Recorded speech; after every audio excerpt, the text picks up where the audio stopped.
My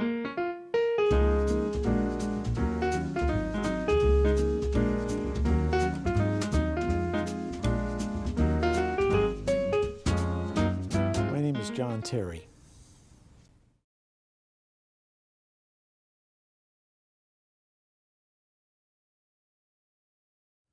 I've had some great memories. Everybody loves a parade. I love our July 4th parades up and down Main Street. Our church has had a float most of those years, loading people on there, singing the patriotic hymns up and down the street. The Memorial Day parades are very moving to me. It's a time where people really thank the soldiers who fought for freedom. Just going up and down the street yelling, "Thank you, thank you, thank you." Those are some of the great memories. The Christmas stroll on Main Street and the Father's Day car show. Wow. There's some great things here. But the quiet times too, just, those windy, blustery days you could walk along the Craigville Beach Road and just absorb some quiet and a lot of salt air.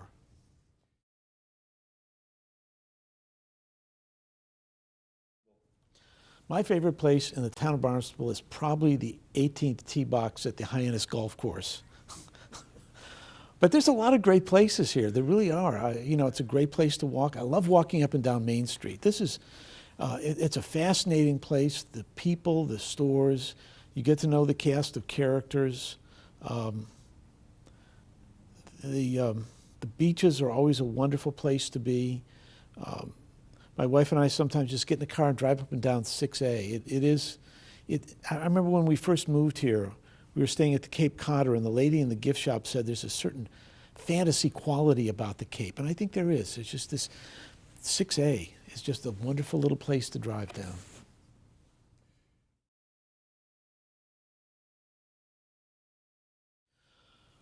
The strengths of the town of Barnstable, there are so many.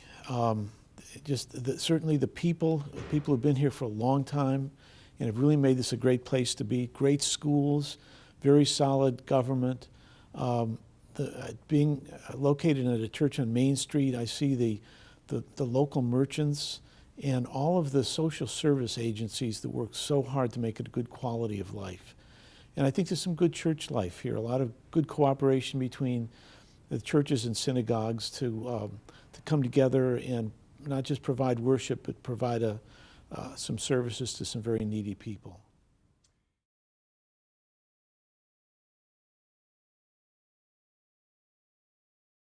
My wife and I were living in Hollis, New Hampshire, which is a beautiful little town that looks like Norman Rockwell painted it. The church I was at was busting at the seams. Everything was going well. It was a great time.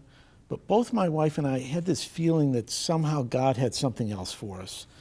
And at halftime of the Super Bowl in 2006, Ginny Powers, Charlie Powers' wife, called me. I had no idea who this woman was, but I'm thinking, who's going to call me at halftime of the Super Bowl? And she said they had information about me, and would I be interested in coming down here? And I said, well, why not? And I heard they have year-round golf. And my wife said, absolutely not. We are not moving to Cape Cod. But when the two of us really spent time, it's really been a wonderful opportunity for us for a real hands-on ministry. We're located within walking distance of services for most of the services on the Cape for the homeless, the mentally and physically ill. And the church is an exciting place. Today, for example, in one hall, we had a group of people, parents, being helped at the baby center with provisions for children. In the fellowship hall, we had a group of kids from Sturgis High School taking advanced placement. In Baldwin Hall, we had an AA group meeting. And upstairs, there was a lady who was doing some programs for foster families. And I was in the parlor doing a Lenten Bible study. That's in one building. That's pretty neat.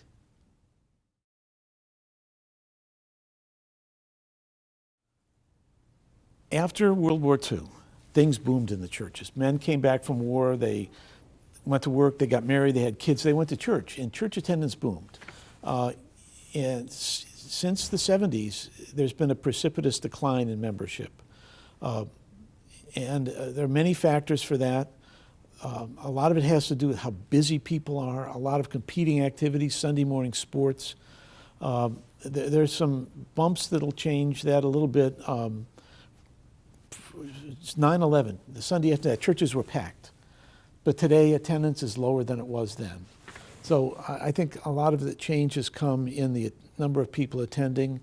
I think there's been a fluctuation. The liberal church was more prominent than the conservative church, but the conservative church now is also experiencing a decline. So we're in a real time of transition in the church. The core message is still there, the popularity isn't. Well, believing God is in charge of those things, I don't know.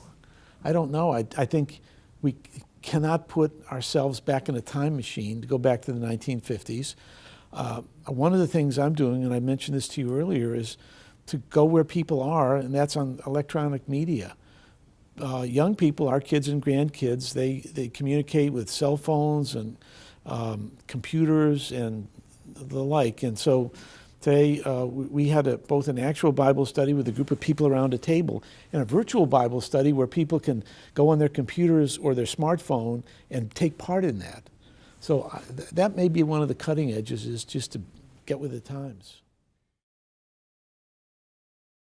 Now that does our Sunday services, and that's on channel 99.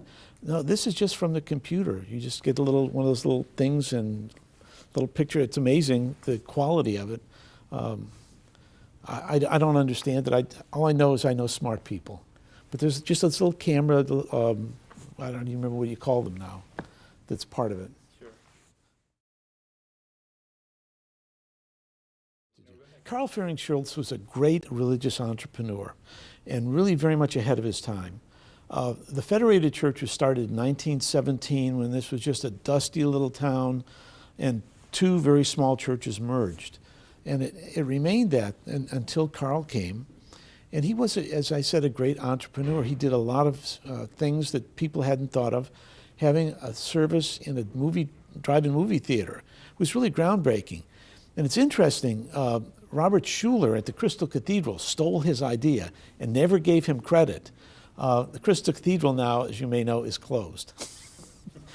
But he left that legacy. He did the same thing. They used to do live radio broadcasts.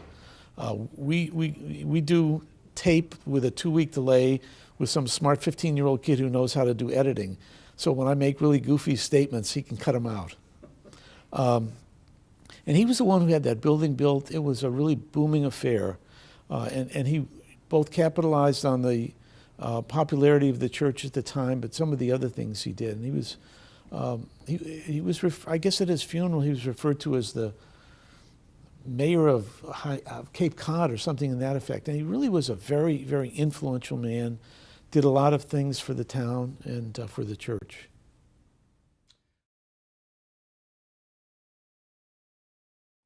It really is. And by the way, you're allowed to come inside the building, Len. I want you to know that too. It is. And we've made a point, and this predates me, but we've made a point of really opening the doors to the people who really need help, people who need counsel, all the AA groups and the baby center that's there, the council of churches and all the services they provide, the Martin Luther King service, the homeless persons memorial service that takes place there. And one of the most remarkable things, if I could do a little bit of show and tell, Sunday morning we almost always have people who come in from the Noah shelter, and people come in from Bay Bridge, which is that Alliance for the Mentally Ill, and they just mingle with the folks, people who are retired and captains of industry and school teachers, and they all just go there and everybody feels welcome. And that I really relish those times.